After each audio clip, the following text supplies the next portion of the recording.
this is a new experience for me talking about sports in activistic circles or talking about sports in the terms of my experience as a trans man in sports, which is very interesting since I'm involved in activism for I think 7 years now, and I've been talking about I think every possible topic there was in our region and which was relevant for our trans experiences.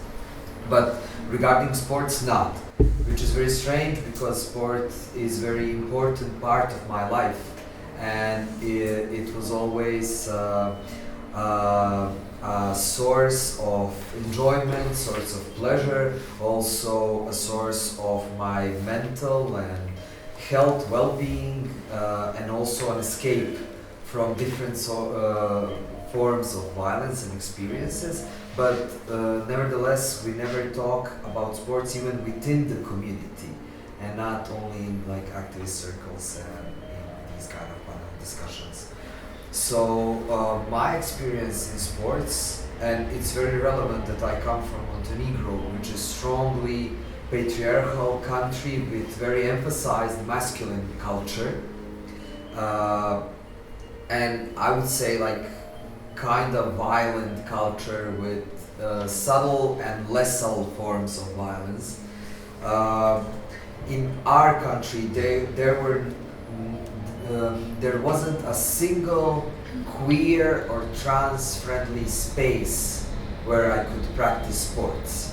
So I started doing sports, I must admit, in order to gain more masculine appearance before my medical and physical transition, and I started doing sports to make myself feel better because I was very unhappy and miserable, and violence was coming all over the place, and sports was like it was like a gateway.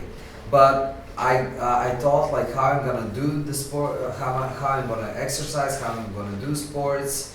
There was not an option to be involved in any group sports. There was actually an option as a female, and that was not an option for me, and as a man that was also not an option for me.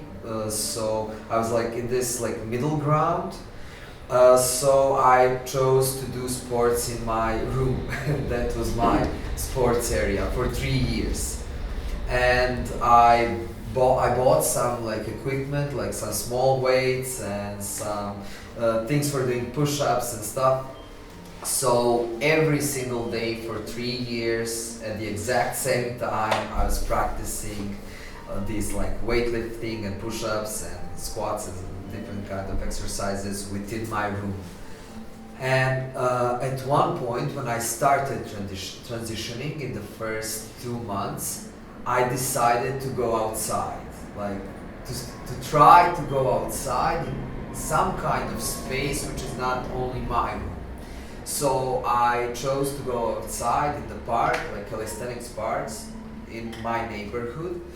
And it was also very, very challenging because at that time I was working in a school in my neighborhood, and I was teaching kids biology, and all those kids were like practicing also sports in that same park.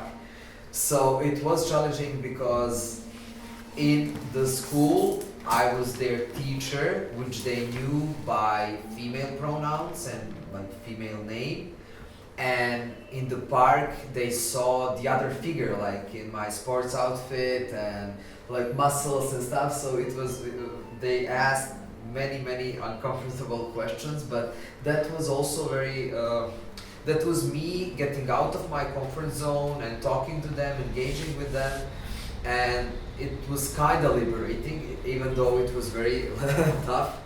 At some point I decided to go to the gym, which was also very challenging because I figured out that many of these guys in the gym I know from my childhood and from my neighborhood, and they were all, some of them were, how do you say, like,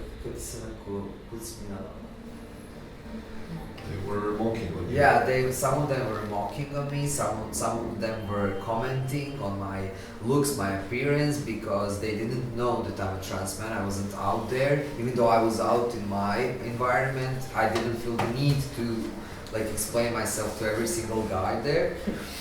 But at some point, when I transitioned and I came out publicly, like in Montenegro, that's a thing, like because we're a small country with 600,000 people, so when you go on TV, everybody knows that you're trans, like the whole country. And then, like, the situation changed a bit, because at that point, everybody knew that I'm trans, and I think that environment also, my appearance became more masculine, and I had more of this passing privilege, so that in that hyper masculine culture, it gave me access to that masculine space, which was not so discriminating at that moment. But nevertheless, every time I picked up a new gym, it was a struggle, it was a challenge, and it was like claiming and fighting for your space over and over again. When I listened to this video, I was thinking how I chose not to swim for 5+ years, and I really loved to swim.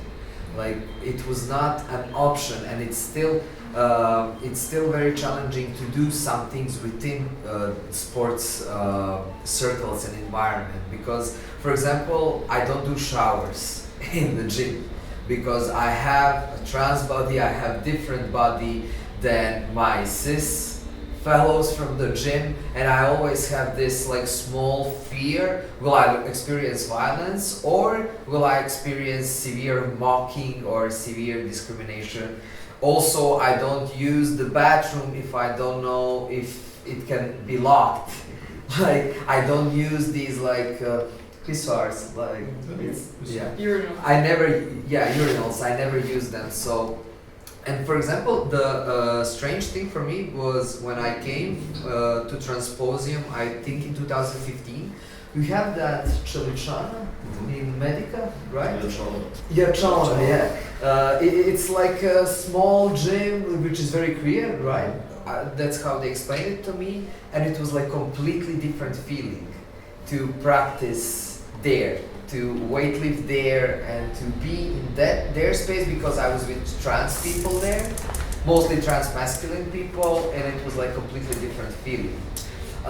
When I think about exclusion of trans bodies and identities from sports spaces, I see in my own community, currently I'm the only one who is doing sports. And I know many other trans people who would love to do sports, and they are afraid. To go into these spaces. Some of them were like, they came to these spaces with me, and it was a good experience, but it was not so good that they stayed. So maybe to have some conclusion and to finish this story. I believe, especially in our context, where this like very masculine culture is very present, and it's not very likely that it's going away anytime soon. I think that some kind of solution, and we are already thinking about it, like in our community, is creating these queer spaces where you can be, where you can practice sports in a safe space. And not only that, for example, we were thinking about doing some workshops which are focused on connecting with your own body, because I believe that many of us have problems in like